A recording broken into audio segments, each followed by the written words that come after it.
Would you rather have your drums sounding like this?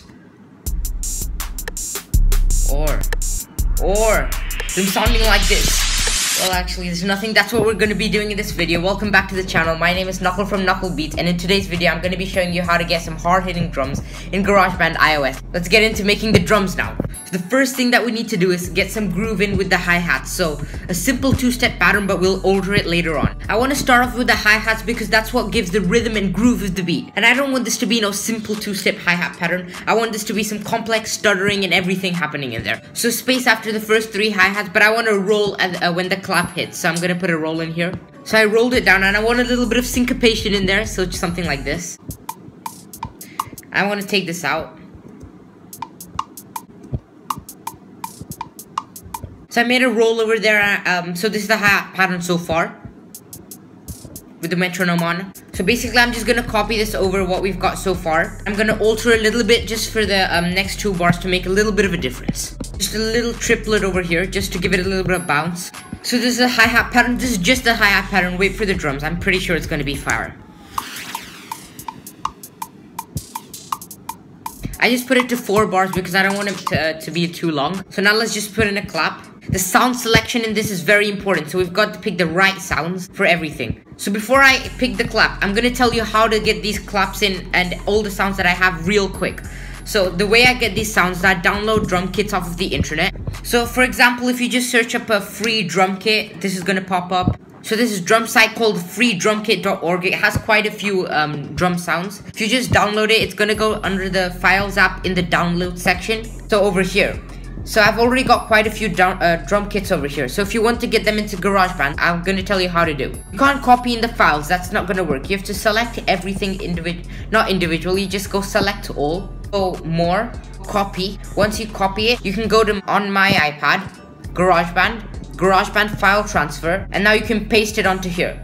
If you copied it, there'll be a paste icon. Just press that paste button and it's gonna go onto here. This is one of the really quick problems that people might have with when they do this, that the drum sounds might become very distorted when they try to bring it into the sampler, but I have a way to fix that. Just keep watching. Right now, if I just search in bass, number 1 bass is fine.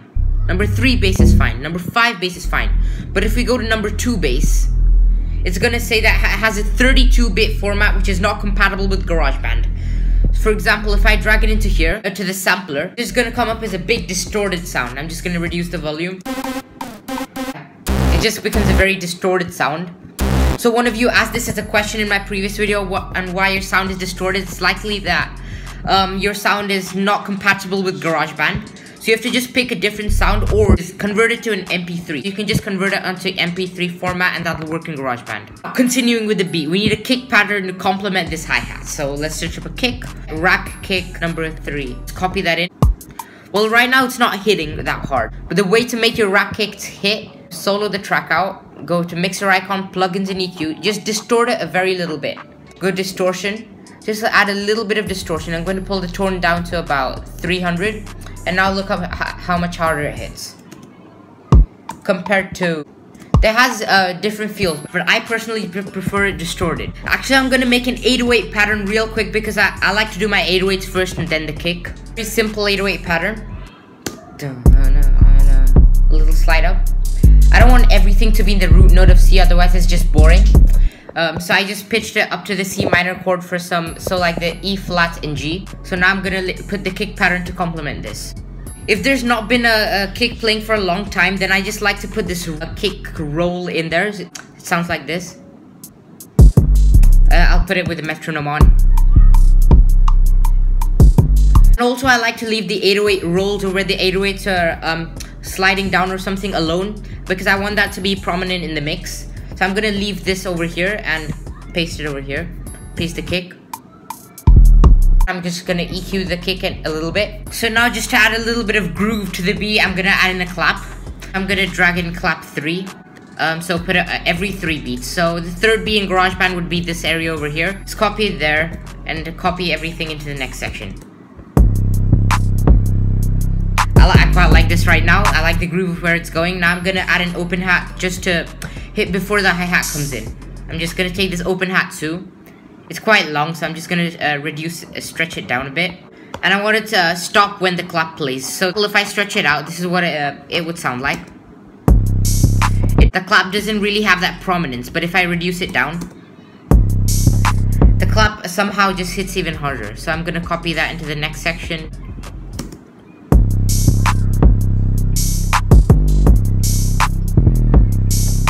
So now I'm adding a little snare just to complement the clap for a little more bounce and groove. One of the snares that I quite like to use is this Sulker Snare 9. I'm gonna just drag that in here. These two places are very popular in hip-hop music to put your snares in, so go like this. If you've heard that pattern, it's quite overused in hip-hop actually, but I'm just gonna keep it as it is. And I'm put that last one in here. I'm gonna mix everything later on, but I just wanted to show you how the beat comes out now. Some quite hard stuff over here. Now just a rim shot. I like to put this in my beats as well. I got this rim shot from a producer grind kit. Put the rim shot before, like this. No. I don't want the beat to be too messy, so if I do this, there's too many things playing in this area. So there's the 808, there's the kick, there's everything playing. So I don't want two over here. I'm just gonna put one.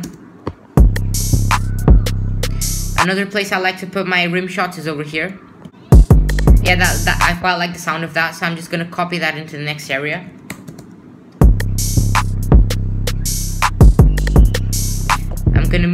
I'm just gonna delete this.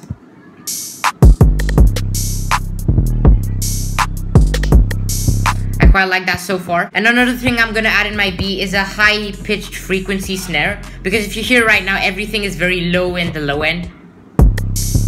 Yeah, the open hat is does take up a little bit of the high end, but I want more in that area. Usually the melody does this, but I'm just gonna search up a high end perk and find one. So I found the next up perk. It's quite common in trap music. I'm sure you've heard it before. So the thing about these perks is you just need to put them in places where there's not much playing, just to fill in the gaps really. So I'm just gonna put it somewhere. So this gives me an idea, so I want it every fourth count of the bar. I'm just gonna put a few effects, make a melody out of it to show you what it would sound like in context. I didn't make the whole beat, I just tried my best to make a half time on the piano because it was really fast, and then I just made the hook. So this is the final outcome. Go like and comment, it does help the video, so thank you very much, see you next time. This is the final product.